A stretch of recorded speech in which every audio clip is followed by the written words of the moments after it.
Hello, welcome Everyone. to Under the Hood. This is our sixth episode now, and we just found out that we almost topped 20,000 views. So thank you very much. 500 away from. Yeah, I said when Corey and I started this, we thought it would be like 5 people just listening to us. We have a little change of scenery today because our office is having some renovations. So. We're going to talk today about illegal double brokering, which has really become quite a hot topic now, especially after Montgomery. Yep. You know, we talked about Montgomery on the last podcast. You know, the Supreme Court in the Montgomery decision against C.H. Robinson said they could be held liable for negligent hiring and of a carrier, and so. Basically, what illegal double brokering would be C.H. Robinson gives it to Corey's Trucking, and then Corey's Trucking is supposed to be the carrier, but for whatever reason they decide, well, hey, we're going to give it to Ed's Trucking Company. That is illegal double brokering. You can't double broker a load. It's not permitted. It's against the law, and so that is why, what we're going to be talking about today. And this happens all the time. And a lot of times, we see it in kind of the situation where you have, a broker like C.H. Robinson sends a load to a carrier that has both brokering authority and motor carrier authority, right? And so what they just then do is just flip the load to somebody else. And then a crash happens. And so that's kind of the traditional scenario that we see it. But we also, let Corey jump in, because we also see it in our Amazon cases as well. And, one that we had last year, but where you have all these Amazon entities that are kind of flipping loads to each other all over the place. Yeah, so we see it a lot in, like Ed just said, like an Amazon case where they broker the load to a carrier, and then that carrier, can't pick it up, doesn't want to, flips it to another carrier. When they get to the Amazon facility, there needs to be a way for Amazon to check to make sure the proper carrier is picking this up, right? Yeah. And, whether that be by scanning the license plate, checking the documentation, or quite simply just looking at the side of the truck. Right? Well, we just, I just did a deposition today. Right. Literally just did a deposition, and I said, Corey's carrier. Here's the example. Corey's the carrier on the bill of lading. It says Corey Suda Trucking is the carrier. All right. Well, then Corey Suda Trucking should show up to pick the load up. Literally today, the owner of this company is like, well, yeah, whoever shows up, as long as they have the right paperwork, they'll just, anybody could pick up the load. That's terrifying. Yeah. It's terrifying, right? No, it shouldn't just be anybody could pick up the load that has the paperwork. Somebody, if Corey's Trucking Company accepts the load, I don't know, Corey's Trucking Company should pick up the load. Right? Could you, imagine like this, how ridiculous this sounds. Like if you I hire Corey's Plumbing, and Corey's Plumbing doesn't show up in my house, but like Joe's Plumbing, shows up in my house, and you have no idea who they are. Joe might not even be a plumber. Right? Joe might not even be a plumber. Like you would never let them in your house. You'd be like, wait a second. No. Hold on a second. Joe, Corey was supposed to be here for this job, not Joe. I don't know who you are. Get the hell off my property. Yeah. But for some reason in the trucking world, this is like perfectly acceptable. It's insane. It's not perfectly acceptable, but they think it is. And I'm not sure why. The rules are there to make sure that the qualified carriers are taking these loads. And if you're just letting anyone take it, how do you know that this person even has a CDL? Right. Or that they're qualified? They could be a terrorist. They could be a drug dealer. They could be anything, right? And so it's like, if you're not doing, by the way, there's a reason that the Federal Motor Carrier Safety Administration makes you put your name and DOT number on the side of the truck. Not in the truck, not like under the truck, on the side of the truck, so that you could take 5 minutes, not even 5 minutes, actually probably It's a quick glance. 30 seconds, take that number, punch it in, and make sure that that's the company that is actually on the bill of lading. And you would find out it's not. And so all this, like this double brokering, all this stuff could be easily eliminated. Easily. Yeah, I mean, how do you know that the person that's picking up even has insurance? Exactly. I mean, can you tell Ed's passionate about this topic? Oh God, it's because it's mind numbing. Like we have these, like we're in these depositions. We're like, oh yeah, that's just the way it goes. Like that's just the trucking industry. I'm like, it shouldn't be that way. Like there's rules for this. Yeah. The reason that there's rules for it is so that it prevents unqualified carriers from hauling the load and forcing the carriers that are actually accepting the load. I know what a novel concept. Like the carrier that accepts the load is the carrier that actually transports the load. Wow. I mean, that's just wild. Now, sometimes these carriers are doing it without, knowledge of the broker, right? Like the Sometimes, carriers are, talking amongst themselves, like, hey, I'm too busy, can't pick up this load. Ed, can you pick up the load instead? Yeah. Which the broker might not be aware of, but when you go pick up the load, The shipper better know, right? I they mean, have the same information. Right. So you get to the, and we always say like it's so, let's say like, oh, we got props today. All right, cool. So here's what we could do. This is the shipper. This is the broker. This is the trucking company. And here's where, the load's gonna go. Right? So now the shipper calls the broker, this little plant, and says, I need to move this load. So then the broker says, all right, I'm going to hire Deer Park Trucking Company. Well, Deer Park then turns around and says, well, we can't do it. So here's what we're going to do. We're going to hire iPhone Trucking Company. So now there's a bill of lading, but the bill of lading says Deer Park is the carrier. Well, now iPhone shows up at the shipper with a bill of lading that says Deer Park is the company, but right on the side of the truck it says iPhone Trucking Company. And nobody at the shipper says, wait a second. Boy, maybe we should check this. Maybe we should figure out what's going on here, because I'm pretty sure we hired a different company to move the load. Not just for safety too.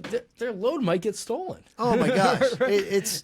I can't even imagine like how many loads, do get stolen, every day, because nobody is checking, and they have, it takes 30 seconds. It literally takes 30 seconds. Like you would never do this in like the real world. Like you can't walk into a building these days without having like 47 different kinds of identification and getting your picture taken. You can't even get in an elevator in like a high-rise building, in a city, for God's sake. Philly, you cannot. No, you need to show your ID. But apparently, we want to just let anybody take a 80,000-pound tractor trailer and say, have at it. Let's go. I don't understand it, because it is so simple, and it's something that the check can be done in a minute. Right.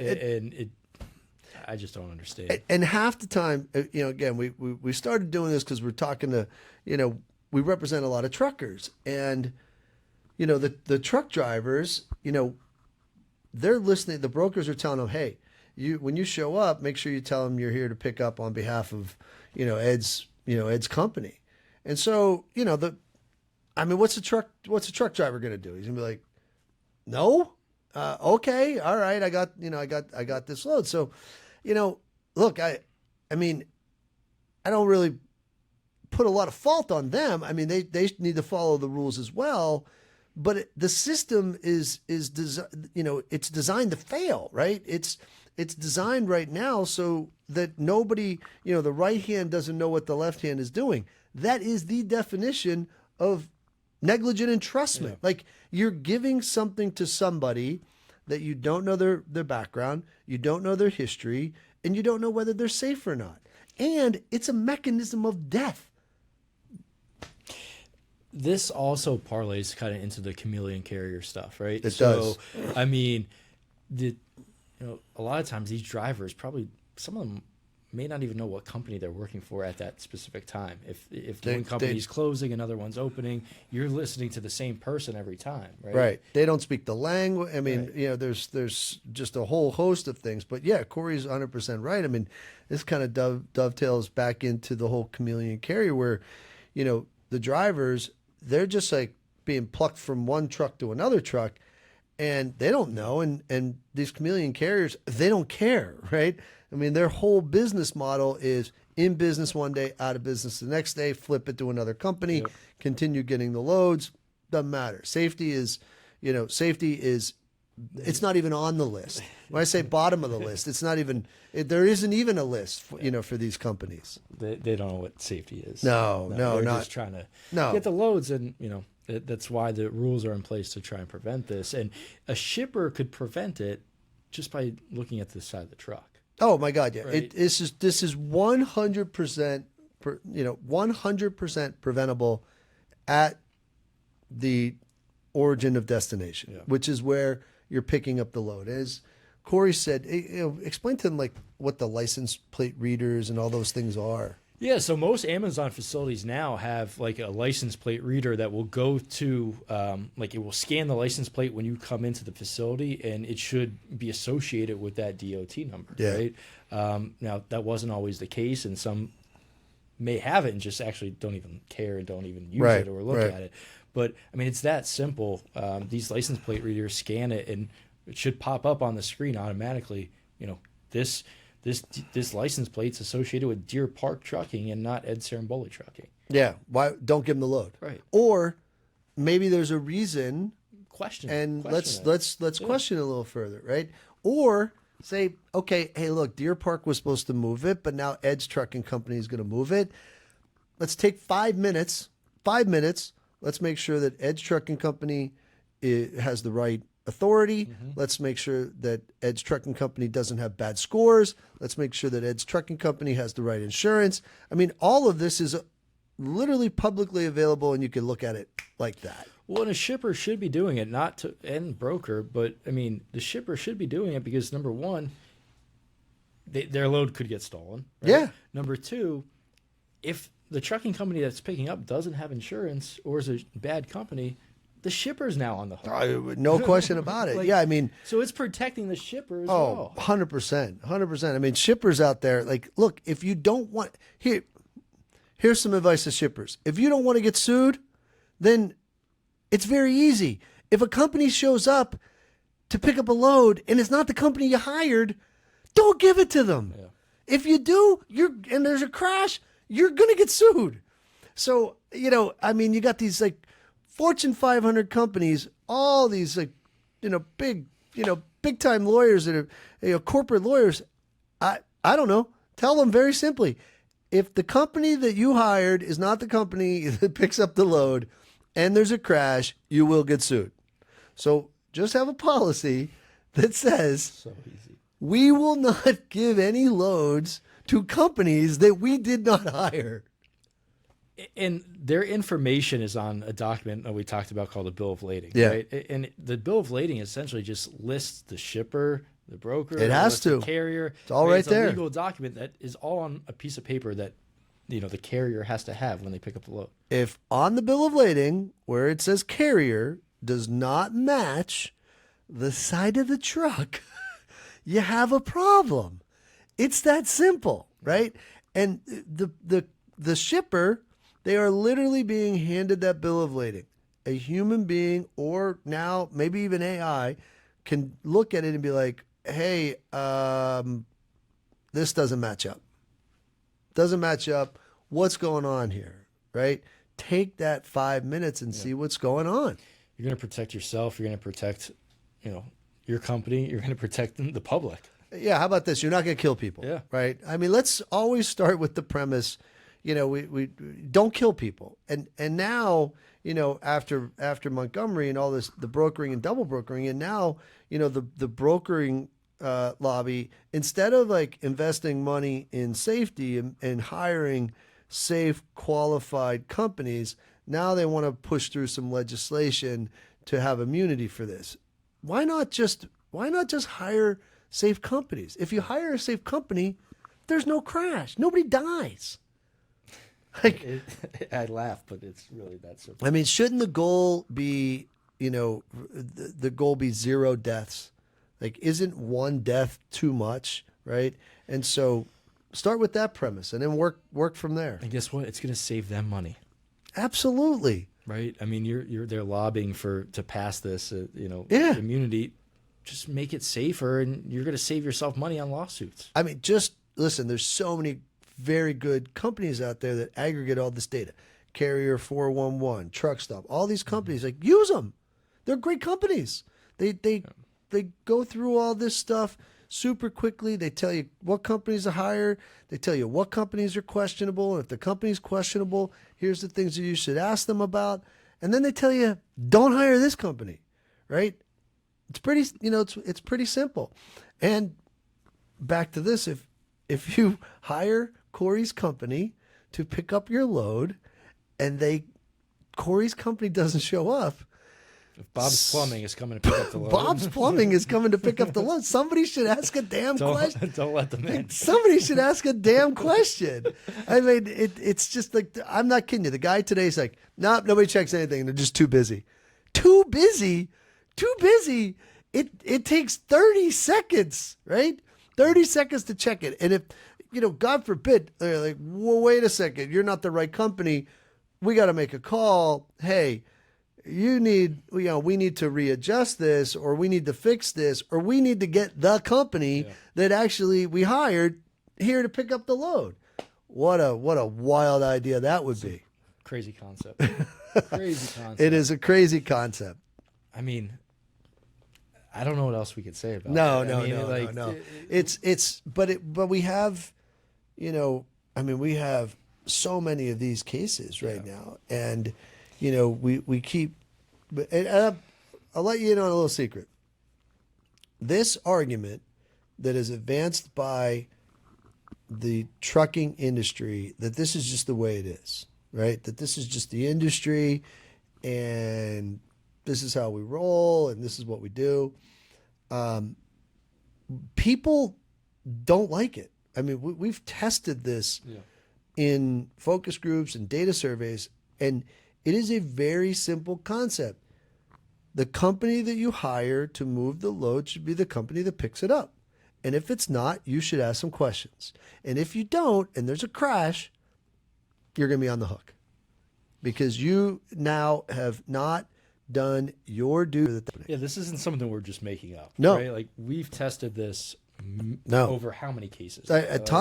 Tons. And this whole thing, like, where the shippers and the brokers just like, just want to wash their hands of it. That is not what, that's not what the public thinks. It's not what the public wants. It makes people mad. It does. It does. And now, instead of, doing the things to make our roads safer, they would rather, their thought process is, well, we just want to have immunity for killing people. That's just, it's not right. Right. I mean, our families are out on the roadway. Your families are out on the roadway. Their families are out on the roadway. Why not make it safer for everybody and strive for that goal of nobody should die? I mean, that's pretty simple. Right? That's why the rules are there. That's why the rules are there. And it's funny today, I literally said to this guy, I'm like, well, I mean, we have these rules for a reason, right? The rules are there for a reason. Identify this, make sure the right company's picking it up. I said, those rules are there for safety. He's like, well, yeah, but it's just, we just kind of do it. I'm like, just kind of do it. I don't want anybody driving an 80,000-pound tractor trailer just kind of doing it. The biggest word on the rule books, the rule book is safety. It is safety. The biggest word. And they spell all these things out so that, everybody's playing from the same playbook, right? So that means whether you have one truck or 1,000 trucks, the rules are the same. They're not more difficult if you have 1,000 trucks. They're not less difficult if you have one truck. It's the same. And the reason that they're all the same is so that there's uniformity in the trucking industry all over the place. So that people in Maine can't double broker. People in California can't double broker because it's inherently dangerous. And the industry knows that. And that's why the rules and regulations are there to prevent all this. Because they know that when you have double brokering, more likely than not, you're going to hire a company that is less safe. And as a result, those are the companies that are more likely to be involved in crashes. Simple as that. That's it. Yep. All right. We were gonna bring a guest on, but Ed doesn't like to share the camera with Well, people, so, yeah. No, we you know. the couch. So we had the listen. Yeah, we were going to bring a guest on, but the reality is the couch is too small. The couch. It's a tiny little baby. It's a tiny little baby couch. Yeah, that's why I'm sitting over here. So as soon as we get the renovations done here, at our office, which, God willing, are going to be soon. How long have they been going on now? They've been going on a long time, and they need to come to an end. And we could move into back up into my office. Then we'll be able to have a guest again. But for now, you're stuck with me and Corey. But so thank you, everybody. This is always fun for us to be able to chop it up for a little bit. Thank you again, everybody, for watching. I'm Ed Ciarimboli, Corey Suda. If you have any questions, all the information's on there. Just throw the questions on. If you need us for anything, give us a call. See you guys next month. All right. Take care. Bye.